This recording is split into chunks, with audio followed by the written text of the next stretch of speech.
colonizers used to be, if it's not a white-dominated settlement, it's like the elite, the indigenous elite of the modern day are now inhabiting that space. But it's like, but yeah, so I think it's super interesting to think about how, you know, identity and like the people that inhabit a space, you can see all of these stories within the physical space itself, like that the physical space plays such a big role in, you know, in how we live our everyday lives.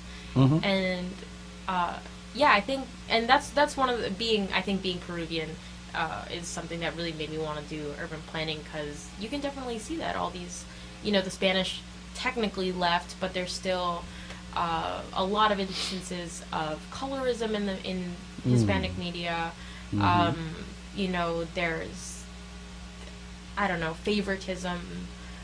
You know, if you have lighter skin, and still even if everyone in Peru considers themselves Peruvian, there's still this removal of like, oh, but I have this last name, and you know that, and my family didn't come from the mountainsides. You know, so it's still, yeah, it still exists a lot. I think that the U.S. is a very unique situation, that it is, you know, a white settlement. It's a predominantly white settlement, but it's the culture of it has attracted so many people from so many different places that it's very interesting to see how the different waves of immigration are playing out in, you know, in people's like sense of identity, and you know, kind of the national makeup of things. I think that being also from you know, growing up in the DC area is some, you know, I was scared coming out here, I'm not gonna lie to you. Out to central Illinois. Yeah. To the wasteland. to the Midwest. I was because it's something there that you see, like that, what I'm saying about all these like spatial characteristics that, you know, my parents went to DC because they're involved in the Inter-American Development Bank, so you have people from all over the world. They work very closely with the people at the World Bank, also people from all over the world, and I just took it for granted, you know, that all of my friends have parents that are from different countries, all of my friends, you know, speak different languages, or at least have knowledge of different cultures. When it came time to, you know, deciding where I'm going to move, where I'm going to go to school, I was like, Central Illinois, like, there's nothing there. I was a little bit scared. I was like, what am I going to do? Like, all these people are going to be, you know, corn people. What if there's no, you know. Well, I'll tell you. Yeah. We farm a lot out here. That's what we do. We like it. Yeah.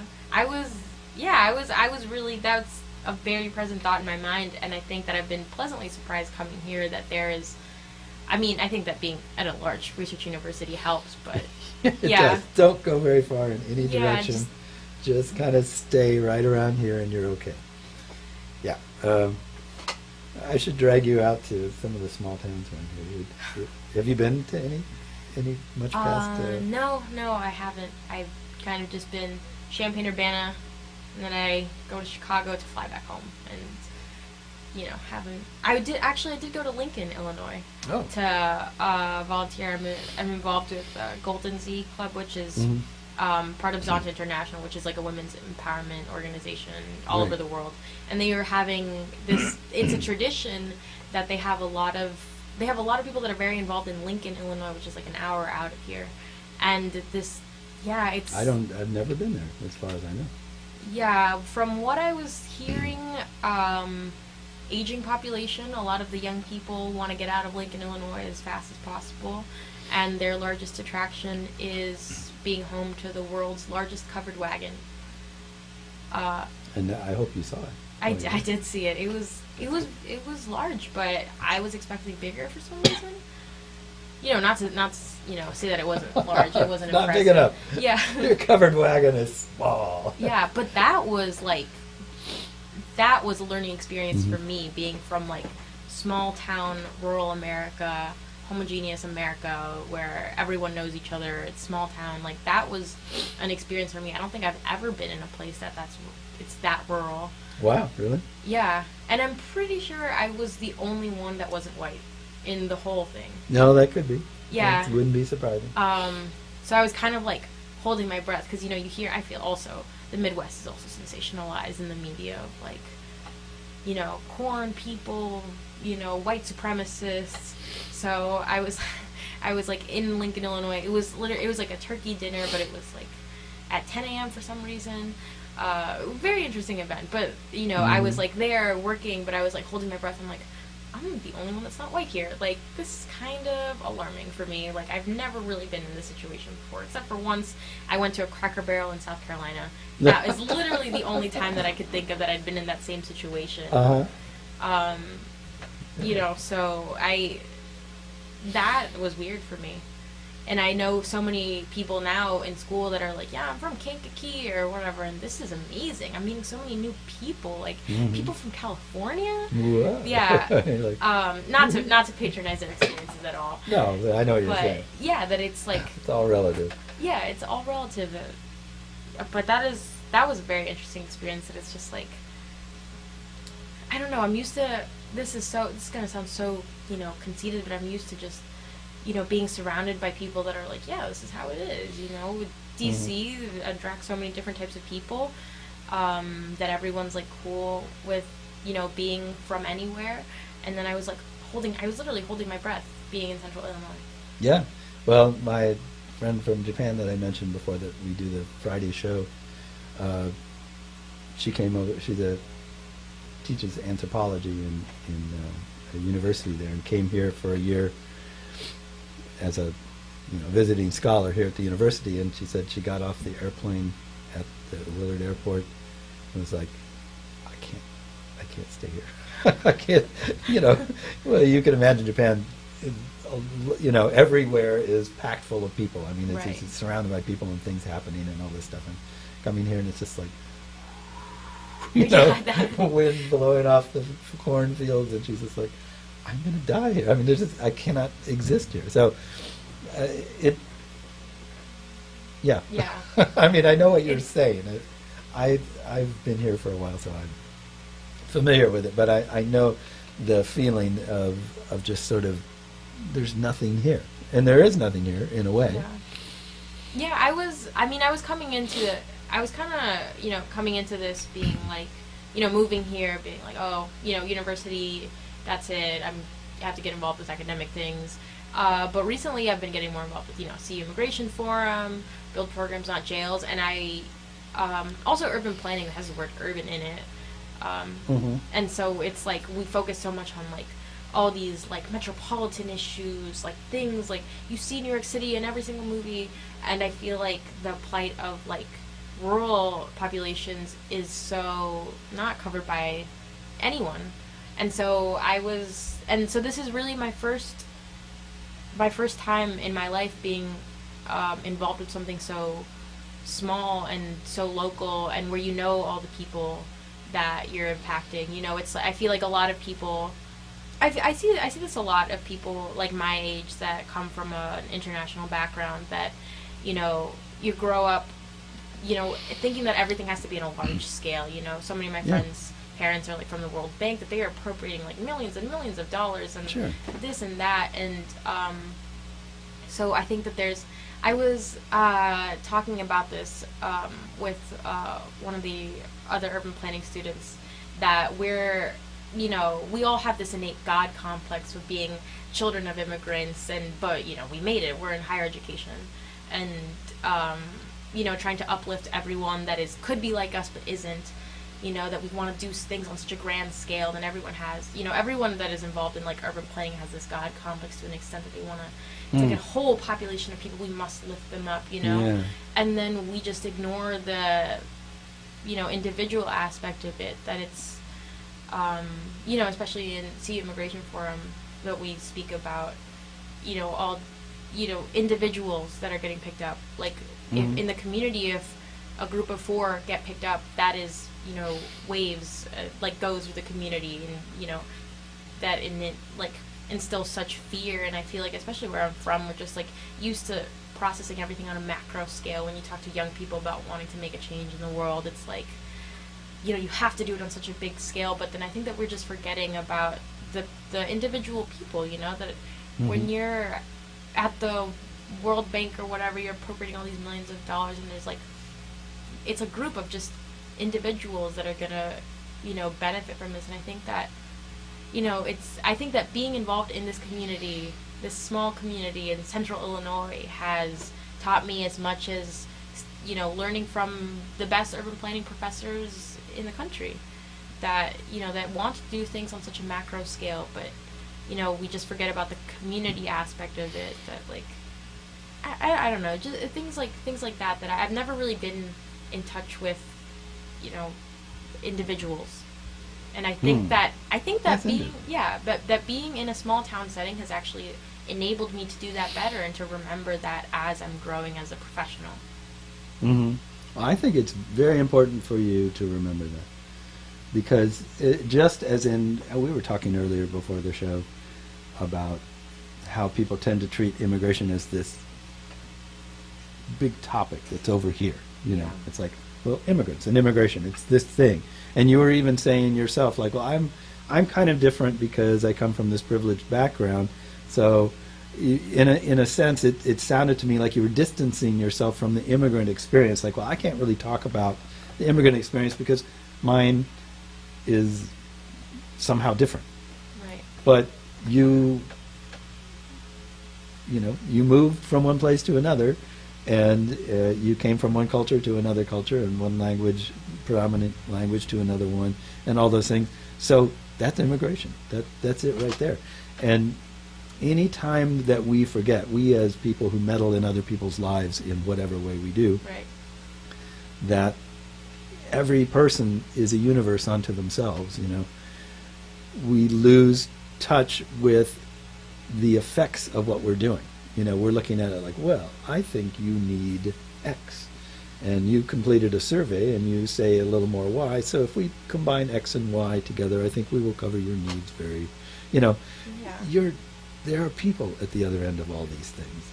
And that's one thing that's definitely has been probably my greatest privilege working on immigration, is working with people. Just one person at a time, one situation, one family, one complication, one problem, one whatever, at a time. It's really rewarding. It's like, okay, I didn't solve this big problem, but for one person, I enabled them I eased their mind, or I gave them some comfort, or I gave them a solution they didn't know was possible, or something like that. And that's meant a lot to me. That's meant more to me than any, like we've lobbied for changes in like driver's license laws and different things like that, and been pretty successful at it. But that doesn't mean as much to me as that one-on-one thing that can happen when you work with people directly. Yeah, I think that everyone processes those, what you said, like meddling in, doing whatever to meddle in other people's lives for what you think is better or worse. That right. Everyone processes it differently of what's more tangible. That it's like, legislation on a piece of paper, you can point at that and be like, I helped that. Or you can look at someone that can talk back to you and say, thanks for whatever you did, and which could, mean, which could be referencing like a variety of things, but it's, I'm very thankful, especially meeting people like you and, Devin Day, also involved in like the Immigration Forum, that, I'm learning a lot about the people aspect of this, that you're right, at the end of the day, immigration isn't this just buzzword that is sensationalized in the media, and, especially, what's everything that's going on in the country. It's not just this umbrella term that's over here. It's like something that people live every single day, and that it's such a, I don't know, I think it's such a diverse collection of different experiences that is not well portrayed. But also I think it may be really difficult to portray it as like one generalized thing.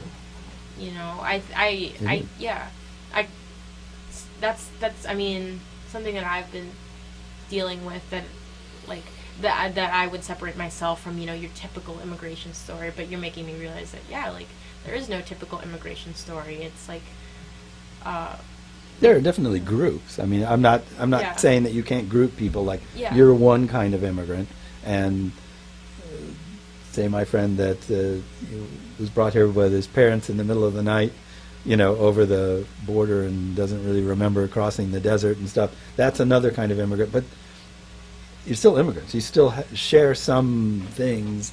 Yeah. It's like, oh, I'm in a new place. I don't know how to act. I don't know where to go. I don't know what to say. These people just did something strange, and is that normal? Is that what people do around here? Should I do that too? That kind of thing. Everybody has that situation. You're probably just more adept because you come from jet setting. I don't know. Maybe that's a wrong way of putting it, but you know what I mean. Like you said, you moved in these circles where it's like, oh, I think I'll go here. It's a decision I'm making. I don't have to, but right, yeah. I think this would be good for my career if I went there. So family, we're going over here, and you go, okay, and I know that someone's going to take care of everything, and it's going to be handled. I'm not going to have to personally, if I have questions, there are people who will answer them, that kind of thing. Yeah. That's a bit different from somebody who comes here and it's just like, all right, this is as far as the money would take me, and here I am. I'm in this place called Champaign. I don't know anything about it, but I've got enough left over for a motel room, and right. I'll do that, and I don't know where to go to look for a job. I don't know where, I don't know who to ask for anything. There's a big difference in that experience, but it's still, there are similarities in it too. Yeah, that I think that's it. From what we're shown, that it's difficult to process that both are valid and different. They have the similarities, like you said, but also their own different struggles that come with being a product of these two experiences. I think either way, that even my family, that my dad's an economist's doctorate from whatever. And just kidding, he graduated from Columbia. I know where he went. Yeah. From wherever. Yeah. But yeah, I still remember growing up, and when I was I grew up in New York after I moved from Lima, and then I moved to DC, but still certain words that people would say, that because my parents aren't English speakers and we don't speak English at home, that there were things that I didn't understand. I didn't know what lox was, and I had to learn that. Lox the fish? Yeah. Yeah. Yeah. So it was, my parents were like, I don't know what that is either.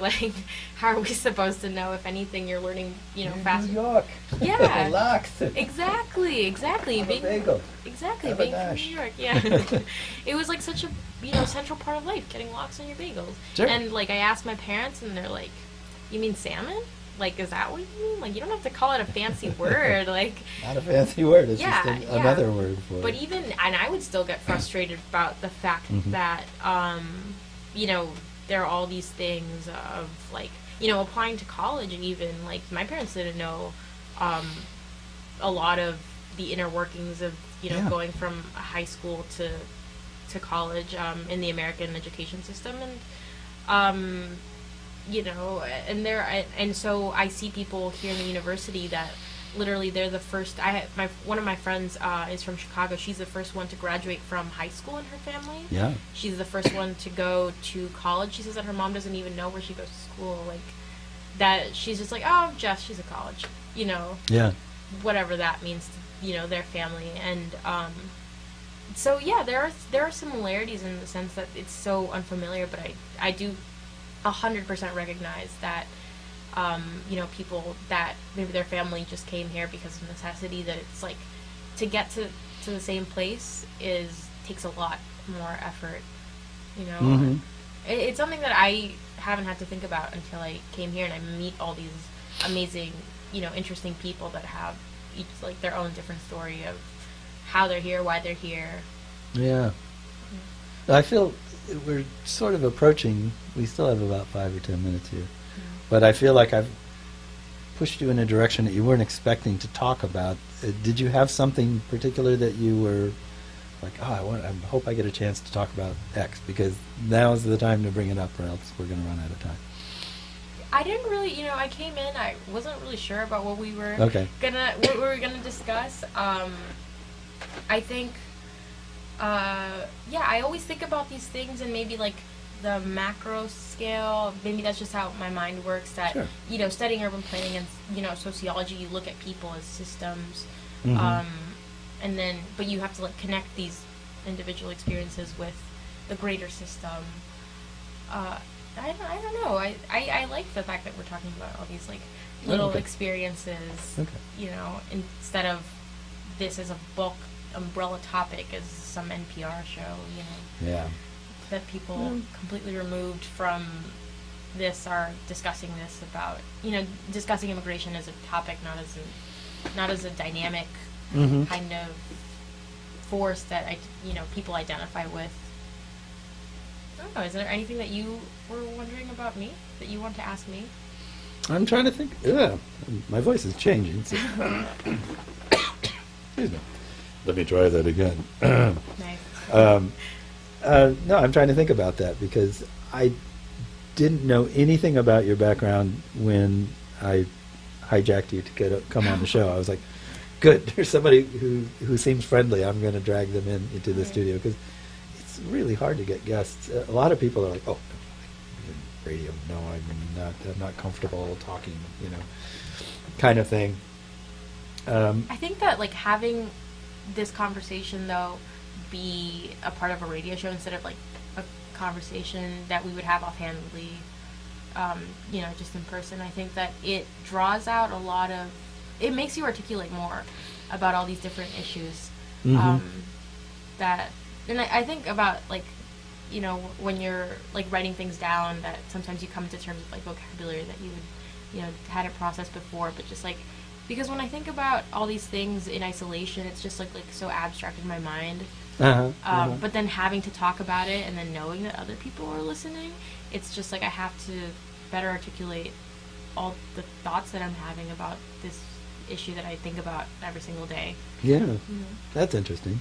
Yeah, and actually, in reality, if we'd just gone out, like, for coffee, I would not have asked you any of this stuff because I'm not comfortable asking people questions. Something about this setup makes me feel like, well, you're here to answer questions. You know that I'm going to be asking you questions about yourself, but in real life, I'm very careful not to, like, be too inquisitive or I don't know what it is. I'm a very private person, so I'm kind of like, I try to respect other people's privacy, probably well beyond, because some people like to talk about themselves, and but you can never gauge it, like, right off the bat.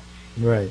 So yeah, I do think that, the stuff that we're talking about is something that I don't talk about all the time with just, outside of, like, an academic setting. It's kind of personal stuff. Yeah, when you talk to random people, and especially, like, now that it's such, I hate saying that it's controversial, but it kind of is. Well, it's been made that way. Yeah, it's been made controversial. It should be or controversial. not. That you don't know, like, you don't want to toe the line. It's like you just met someone. And it's like, and it just, the way that, I don't know, our mind and, like, our sense of social norms has, like, made it seem so it's, like, a taboo to talk too much about it, to be too inquisitive. Yeah, kind of. Yeah, and so that also, since I'm, like, thinking about it all the time, that I know that, like you said, there are people that haven't had to think about it until now, and that's, like, a reason why, because you're not asked about it. Yeah, people don't talk about it. There are a lot of things people don't talk about. Gender, sexuality, politics, religion, there are all these things that they're, like, very, like, I'm not sure if I should say this, so I won't. Yeah. You look like you identify as female, but maybe right. Who knows, right. At least on a college campus, you probably are a little warier about some of these things than you don't make assumptions. But yeah, well, it's interesting that status or immigration or stuff like I've been sort of halfway wondering whether I should ask you if you're thinking of staying in the U.S. or if you are just here for to go to school and then you're going to move on somewhere else. But that almost seemed like a weird question, and I'm trying to think why it seemed weird to me. I don't know why. And that is a good question, because I do think about it a lot, about there are definitely more opportunities for urban planning because it's a more pronounced profession here in the U.S., but I think that being from Lima, there's I actually did a ton of research about last semester, because there's so many informal settlements about, how the city's been shaped by colonialism, this and that I want to get out. I think I am very thankful that I've had an American education and that I can go to university here, but I want to apply this somewhere else. Just because it's kind of scary for a lot of people. They're like, oh, urban planning doesn't exist back, in another country, that I have better chances of making it here, making it, being successful, wealthy, whatever. But I think that's exactly why I want to eventually work in another country or work with another country.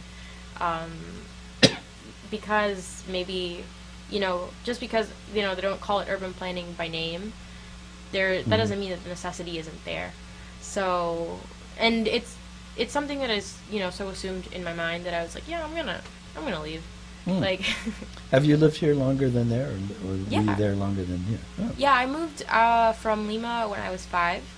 Okay. Yeah, and it's when I moved to New York, and then I moved to Maryland, outside DC. Did you already speak English when you came here? No, I learned it at 5. Oh boy. Yeah. So you're bilingual or trilingual? Bilingual. I don't understand much Chinese. My parents don't speak Chinese. My mom understands some of it. She can pick up little bits and pieces, but she never learned conversational Cantonese, which is the dialect that my family speaks. So I didn't learn it either. But I want to, because it's the gossiping language in my family. When my grandma has smack to talk, it's always in Chinese. And you're like sitting there going, what's she saying? Yeah. She's talking about me. I heard my name. Oh no. I've been doing a good job of not coughing this whole time. You foreshadowed it, though, so okay. Listeners be warned. Yeah. Sorry. I'll pull the volume down discreetly on that part when it comes time for that thing. Right. Well, we're rolling into the last 3 or 4 minutes of the show. God, there are a million questions I could ask you, but I don't have time.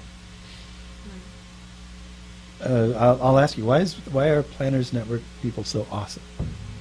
I've met so many of them, and they're all like really going to change the world, and they're really positive and I think involved. To choose urban planning is it's not something that you kind of stumble into, as in, I know a lot of my friends are in, engineering and business, because, everyone knows what an engineer is. Right. And so I think that to come into such a niche program, like such a small profession, I think that it takes a lot of that, intrinsic motivation and kind of direction. And so everyone kind of comes in there with a purpose in mind, that they have gone through this journey, they've found out about this, and they were like, yes, that's what I want. And then the Planners Network is more, social justice oriented, community engagement oriented. Yeah. So, out of all the, the bunch of those people that already have all this, individual directionality of like, I want to do this. And if you're in urban planning, you want to make change. It's not business that you're just continuing business as usual. You're continuing, this cycle of whatever. It's, you're going into this, wanting to make change. So the people out of that group, the people that are attracted to the social justice and community engagement oriented side of it are, a combination of all those things that, everyone, you're eager to make change, and you're eager to, but make change on a community level and, on a social